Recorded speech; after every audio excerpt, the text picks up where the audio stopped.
সিঙ্গুরে নার্সিংহোমে নার্সের অস্বাভাবিক মৃত্যুর ঘটনায় অবশেষে নার্সের মৃতদেহ ময়নাতদন্তের জন্য আনা হলো কল্যাণী এমসে। শুক্রবার নার্সের দেহটি ময়নাতদন্তের জন্য কলকাতা মেডিকেল কলেজ হাসপাতালে পরিবারের অনুমতি ছাড়াই নিয়ে যাওয়া হয়েছিল বলে অভিযোগ।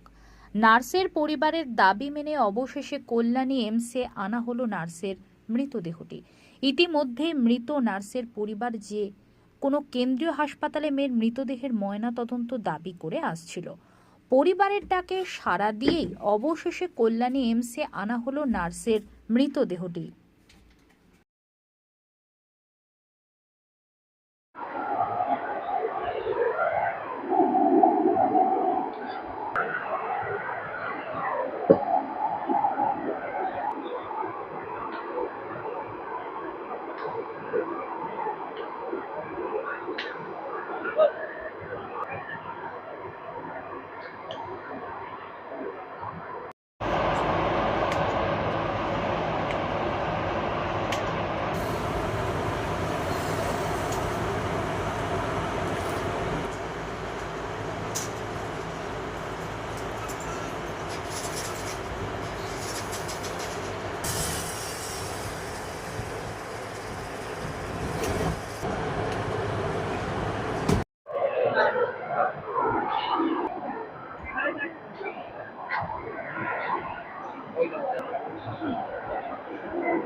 দীর্ঘ টাল বাহানোর পর আজ এমসি হচ্ছে।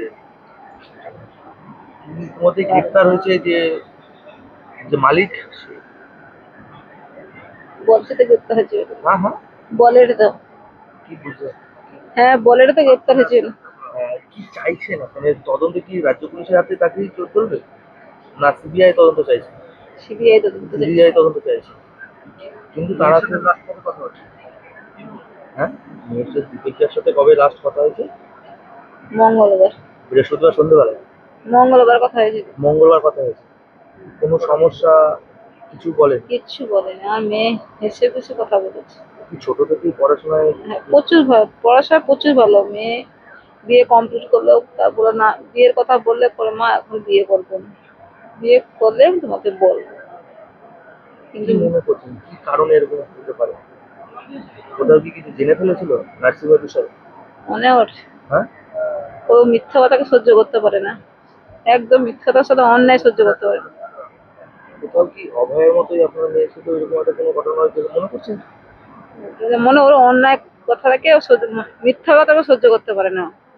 মিথ্যা কথা একদম সহ্য করতে পারে না, সবসময় সত্যি কথাই বলে। 3 দিন হয়েছিল তো যোগ দিয়েছিল। 3 দিনই জুড়ে দিচ্ছে। 3 দিনের মধ্যে এরকম একটা ঘটনা। হ্যাঁ, কি মনে করছেন কারা কারা যুক্ত রয়েছে এই ঘটনায়? আমি জানি কি করে। দীর্ঘ টাল বাড়ানোর পর আজ তো কল্যাণী এমস এর এমস এর তদন্ত কি খুশি আপনারা? আমরা এখনো পর্যন্ত এখানে খুশি। এবার কি পুলিশের পরিবর্তে সিবিআই চাইছে? সিবিআই চেয়েছি। আপনার নাম? মায়ের রানী জানা। আপনার মেয়ের নাম? দীপালি জানা।